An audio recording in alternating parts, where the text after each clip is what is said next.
नथुराम गोडसे एक ऐसा आदमी जो देश के हुए बंटवारे के जिम्मेदार लोगों से बदला लेने चला था। आज भी कुछ लोग इन्हें एक देशभक्त के रूप में देखते हैं तो कुछ लोग कट्टर चरमपंथी समझते हैं। अब सवाल ये उठता है कि जिसने महात्मा गांधी को मारा, आखिर ऐसे हत्यारे पर इतनी चर्चा क्यों? हाल ही में आई किल्ड बापू फिल्म भी रिलीज हुई है, जिसमें बताया जा रहा है कि आखिर क्या थी इस हत्या की वजह। सभी जानते हैं कि 30 जनवरी 1948 की शाम 5 बजे जब गांधी संध्या पूजन के लिए बाहर आए तो भीड़ से होकर उनके पास जा पहुंचे गोडसे। पहले उन्होंने नमन किया और मौका देखते ही एक के बाद एक 3 गोलियां गांधी के सीने में उतार दी। 5:17 पर देश के राष्ट्रपिता की हत्या कर दी गई। इस घटना के बाद गोडसे वहां से भागे नहीं। भीड़ अपनी आंखों के सामने इस हत्या को देखकर चौंक गई। जैसे ही वहां खड़े लोगों ने अपना होश संभाला, वो गोडसे पर टूट पड़ी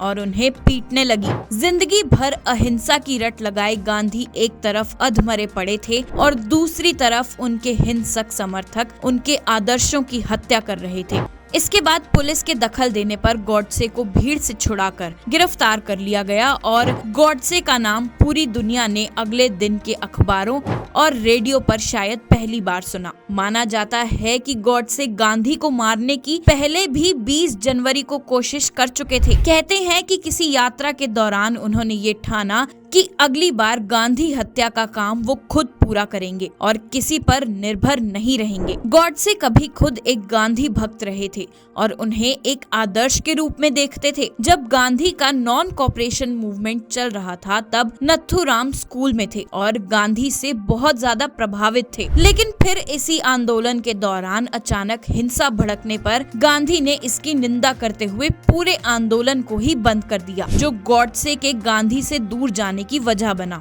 गोडसे के गिरफ्तार होने के बाद उन्होंने कोर्ट में अपनी सफाई देते हुए हत्या के कई कारण बताए। इनका मानना था कि गांधी ने हर बार देश के हिंदुओं के साथ धोखा किया है और हमेशा मुस्लिमों के हित में ही फैसले किए हैं। वो गांधी को एक तानाशाह बताते हुए कहते हैं कि देश में जो होता है गांधी के कहने पर ही होता है। उन्हीं की मर्जी से कोई भी आंदोलन शुरू हो जाता है और जब चाहे बंद कर दिया जाता है। इसके अलावा गोडसे का मानना था कि देश के बंटवारे के लिए गांधी ही जिम्मेदार हैं। गांधी बिना किसी विरोध के जिन्ना की मांगों के सामने झुक गए और रातों रात देश का 1/3 हिस्सा हिंदुओं के लिए विदेशी जमीन हो गया। गांधी के अनशन पर वो टिप्पणी करते हुए कहते हैं कि ये सिर्फ हिंदुओं से अपनी बात मनवाने का एक हथकंडा था। उन्हें मालूम था कि अगर वो मुस्लिम लीग के सामने अनशन की बात करेंगे तो मुस्लिम लीग साफ साफ उनकी बातें मानने से इनकार कर देंगे और गांधी के मरने पर उन्हें जरा भी पीड़ा नहीं होगी। अगर गांधी राष्ट्रपिता हैं तो मैं कहूँगा वो अपनी जिम्मेदारी निभाने में बिल्कुल असफल रहे। उन्हें तो पाकिस्तान का पिता कहा जाना चाहिए। उन्होंने आखिर में ये भी कहा उन्हें इस हत्या का कोई अफसोस नहीं है। उन्होंने गांधी को मारकर इस देश पर एक उपकार किया है।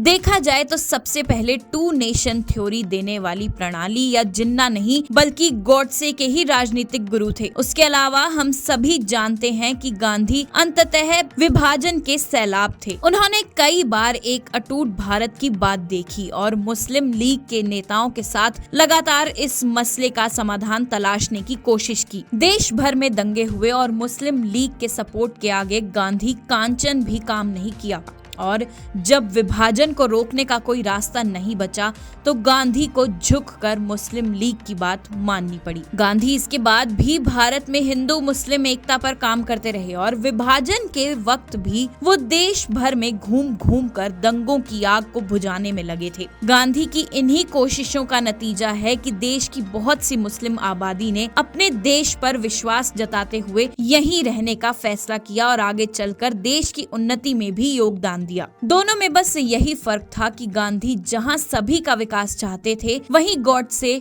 हिंदुओं को एक करके अन्य धर्मों के खिलाफ मोर्चा खोल रहे थे। गांधी का अन्य धर्मों के प्रति नरम व्यवहार देखकर उन्हें कुछ लोगों ने हिंदू विरोधी कहना शुरू कर दिया था। गांधी के कई फैसले और विचार ऐसे थे जिनसे देश सहमत नहीं था और न ही वो नैतिक मूल्यों पर खरे उतरते थे, पर हत्या के अलावा भी कई और रास्ते थे। और क्या सिर्फ एक इंसान की हत्या कर देना ही देशभक्ति का एकमात्र प्रमाण माना जा सकता है। इस विषय पर आपके क्या विचार हैं, हमें कमेंट सेक्शन में बताना ना भूलें। वीडियो अच्छी लगी हो तो वीडियो को लाइक करें और सभी के साथ शेयर भी करें। ऐसी और भी वीडियोस को देखने के लिए अभी सब्सक्राइब करिए हमारे चैनल को।